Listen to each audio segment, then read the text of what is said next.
Disebutkan tentang perdebatan Syekh Abdul Qadir Jailani dengan syaitan, dengan iblis, debat dengan syaitan, ya.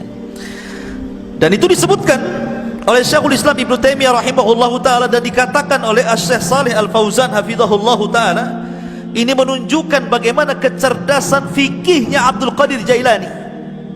Sampai Syekh Shalih Al Fauzan hafizahullahu taala mengatakan, ini menunjukkan kecerdasan fikihnya Syekh Abdul Qadir Jailani ketika berbantah dengan syaitan. Bagaimana kisahnya? Dijelaskan, suatu ketika beliau mengatakan, saya sedang safar, dan ketika itu cuaca sangat panas sekali, ala harri fi ba'dil asfar, panas sekali. Tiba-tiba ketika panas terik gitu kan, karena matahari memancar luar biasa, tiba-tiba ada awan.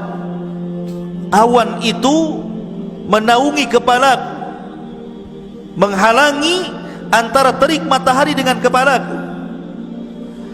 Dari situlah tiba-tiba dari awan hitam yang menaungi diriku, kata Syekh Abdul Qadir Jailani, nada munadin, tiba-tiba ada yang menyeru dari langit sana, ada yang menyeru dan mengatakan, ya Abdul Qadir, ana rabbuk. Wahai Abdul Qadir Jailani, saya adalah Rabbmu. Maka Syekh Abdul Qadir Jailani rafa'a ra'sah, melihat ke langit dan mengatakan, antallah la ilaha illahu, apakah engkau adalah Allah yang tidak ada sembahan berhak disembah kecuali Dia? Maka kemudian suara itu ada lagi di langit dan mengatakan, ana rabbuk, saya Tuhanmu, ana rabbuk, saya Tuhanmu.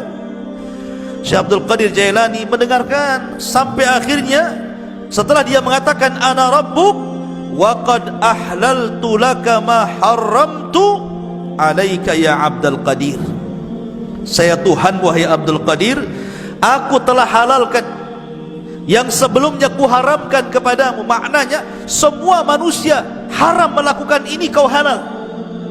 Semua manusia haram memakan khamar, kau halal. Semua haram berzinah, kau halal. Pokoknya seperti itu. Tiba-tiba Syekh Abdul Qadir Jailani mendengar kata-kata, aku sudah menghalalkan kepadamu yang diharamkan aku kepada selainmu. Maka dia mengatakan, kadzabta ya aduwallah, kadzabta ya aduwallah, dusta engkau wahai musuh Allah, bal anta syaitan, engkau bukan Tuhan, kau adalah syaitan. Fatamassaqat tilkas sahab, tiba-tiba awan hitam itu langsung berpecah, menyebar, ya.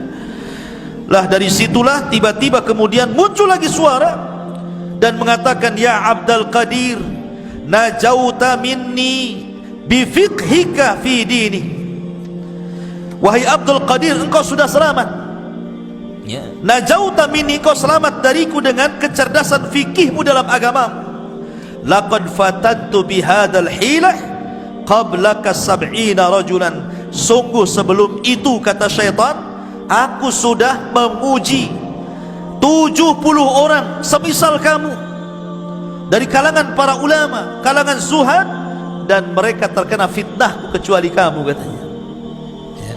Lihat bagaimana Syekh Abdul Qadir Jailani mengatakan apa?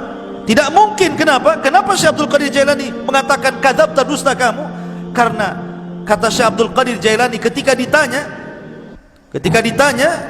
maka dia mengatakan, araftu annahu syaitan, kenapa aku tahu dia syaitan?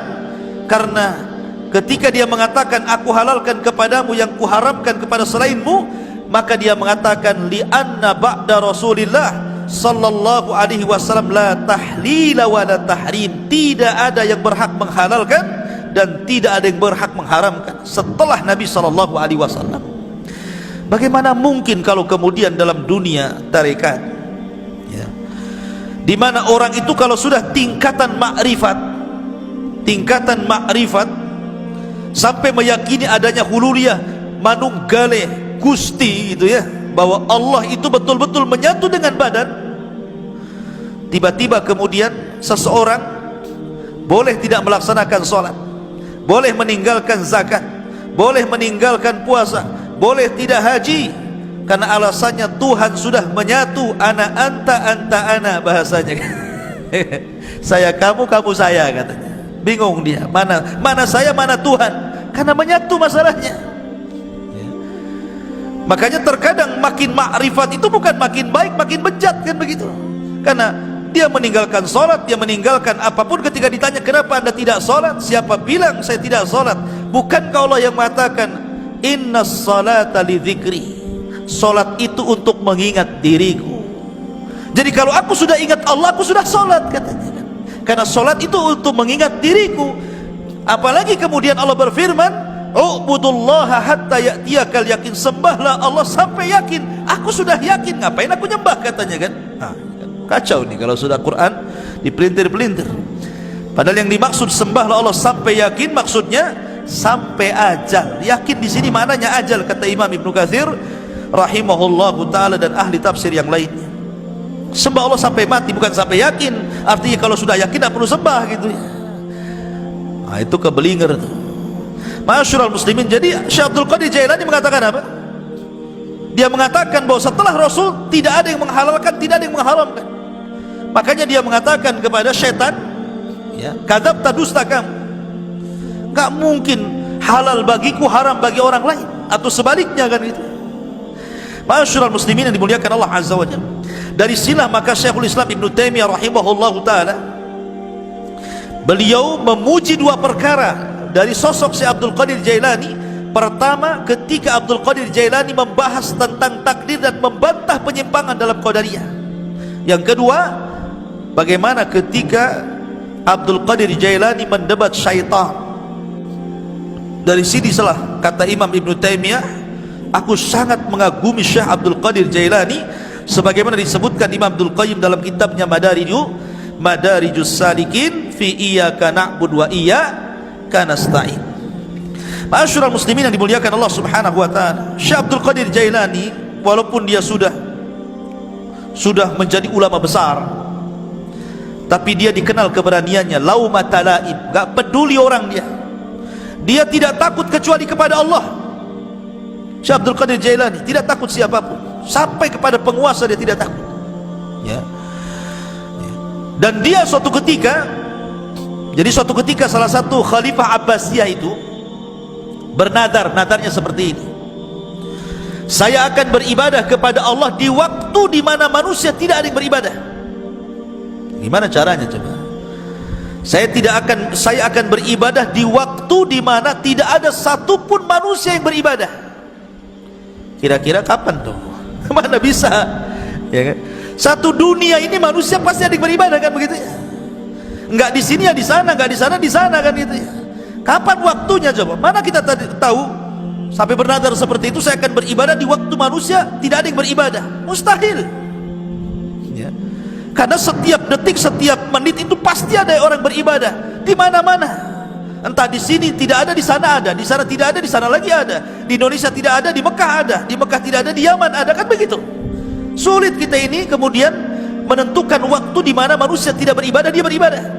Akhirnya para ulama di zaman itu berkumpul memberikan fatwa bahwa khalifah harus bayar kafarah, karena mustahil beribadah di waktu di mana manusia tidak beribadah. Khalifah harus bayar kafarah, kafaratul yamin, puasa 3 hari berturut-turut atau memberi makan 10 fakir miskin.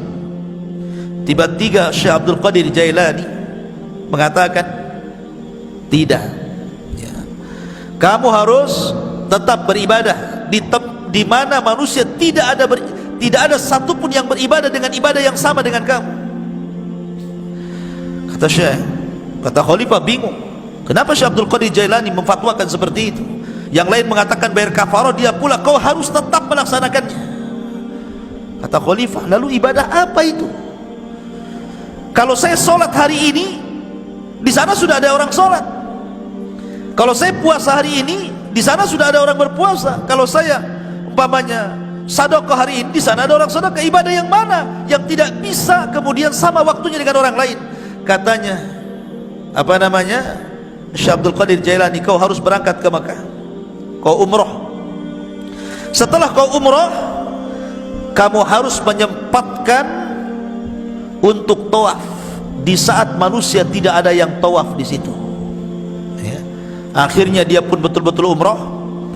kemudian dia mendapatkan waktu di mana tidak ada satupun orang yang tawaf, disitulah dia tawaf. Ya. Kalau kemarin pas ya Ka'bah lagi kosong corona ya, gak ada orang tawaf gitu ya. Tapi yang jelas bahwa dari peristiwa ini terkenalah nama Syekh Abdul Qadir Jailani. Dari kasus ini terkenal nama Syekh Abdul Qadir Al-Jailani rahimahullahu ta'ala. Ma'asyiral muslimin yang dimuliakan Allah subhanahu wa ta'ala, Syekh Abdul Qadir Jailani banyak perkataan-perkataan emas beliau yang kita bisa petik dari untayan-untayan kata-kata mutiara beliau. Di antaranya beliau mengatakan, tir ilal haqqi bijanahi alkitab was sunnah, terbanglah kau kejar kebenaran dengan dua sayap Al-Quran dan sunnah. Kemudian juga beliau mengatakan, akhrijud dunya min qulubikum ila aidikum fa innaha la tadurrukum, keluarkan dunia dari hati-hati kalian, letakkan di tangan-tangan kalian, karena kalau itu yang kalian lakukan maka dunia tidak membahayakan diri kalian. Itulah zuhud namanya, meletakkan dunia di tangan dan mengeluarkan dari hati. Sebab kalau dunia lenyap, hati tidak terganggu karena dia serahkan kepada Allah Azza wa Jalla. Itulah hakikat zuhud. Walaupun dia kaya, selama kekayaan berada di tangan, hatinya diserahkan kepada Allah. Walaupun harta harus hilang, maka hati tidak mungkin terpikirkan dengan hilangnya harta. Kemudian beliau mengatakan, la tadlimu ahadan walau bisu'i dhannikum fa inna rabbakum la yujawizu dzulma zalimin. Jangan kalian menzalimi siapapun walaupun dengan suudzon, karena Rabb kalian tidak mungkin melewatkan kezaliman orang yang zalim. Orang zalim itu terbatas, ya. Tidak mungkin kalau dia menzalimi kemudian betul-betul kita ini mendapatkan kecelakaan sesuai kehendaknya. Tidak, karena kezaliman yang dia lakukan pun sudah dicatat di Lauhil Mahfuz. Bahkan dalam khutbahnya beliau mengatakan, ayyuhan nas, wahai manusia, ya ibna Adam, wahai anak Adam, ish ma syi'ta fid dunya fa innal mauta sayati. Hiduplah kamu di dunia sesukamu, karena kematian akan mendatangi kamu. Wa ahbib dunya mastata' fa innaka satufariqaha. Cintai dunia sekehendakmu, karena dunia pasti akan meninggalkan kamu. Wa'mal ma mastata'ta fa innallaha bi amalika sayuzik. Beramalah semampu kamu, karena sungguhnya Allah dengan amalanmu akan membalas seluruh amalan. Dan banyak kisah-kisah yang menarik. Tetapi kalau kita melihat Syekh Abdul Qadir Jailani ini, ikhwan, dia seorang ulama Hambali. Ingat, seorang ulama Hambali. Memang dia itu punya kelebihan, kalau dia berceramah, memang dia seorang orator. Orang itu mudah menangis apabila mendengar kata-kata Syekh Abdul Qadir Jailani. Makanya kalau dia membuka majlis ilmu, majlis taklim itu, yang datang ngaji setiap kali menyampaikan kajian 70.000 rajulin, 70.000 talabatul ilmi, 70.000 para talabatul ilmi itu nomplok di masjidnya itu. Bayangkan sekali kajian tuh. Kalau di musim corona ya nggak ada yang ngaji, ya kan? Walaupun tidak di musim corona, siapa kecuali tabligh akbar lah ya, bukan kajian rutin. Kalau kajian rutin berapa orang aja kan itu. Ini setiap ngaji 70.000 nomplok di situ, coba bayangkan. Kan ulama luar biasa. Ya, makanya kemudian terlahir para ulama dari Syekh Abdul Qadir Jailani. Dan banyak para ulama sezaman dia mengambil akhlaknya, mengambil petuahnya, dan dia pun melahirkan ulama-ulama dunia setelahnya. Tetapi para pengikut setelahnya sampai hari ini banyak yang hulu ekstrim, melampaui batas, bahkan memuji Syekh Abdul Qadir Jailani melebihi kapasitas dia sebagai manusia. Bahkan ada yang sampai menuhankan, naudzubillah, ya, sampai menuhankan Syekh Abdul Qadir Jailani. Dia manusia, dia ulama, sama dengan ulama-ulama yang lainnya, karyanya banyak. Terkadang orang-orang yang mengkultuskan Syekh Abdul Qadir Jailani, dia sendiri tidak paham siapa Abdul Qadir Jailani, bagaimana karya-karyanya, bagaimana pengetahuannya, bagaimana pendapat-pendapat dia seputar sholat, seputar zakat, seputar puasa, muamalah. Kadang nggak paham, ya. Dia hanya terbawa cerita orang, terkadang cerita khurafat-khurafat yang ditimbulkan, yang tidak ada sanad kepada beliau, akhirnya mengkultuskan dan sampai menuhankan, naudzubillah. Ingat bahwa manusia tetaplah manusia.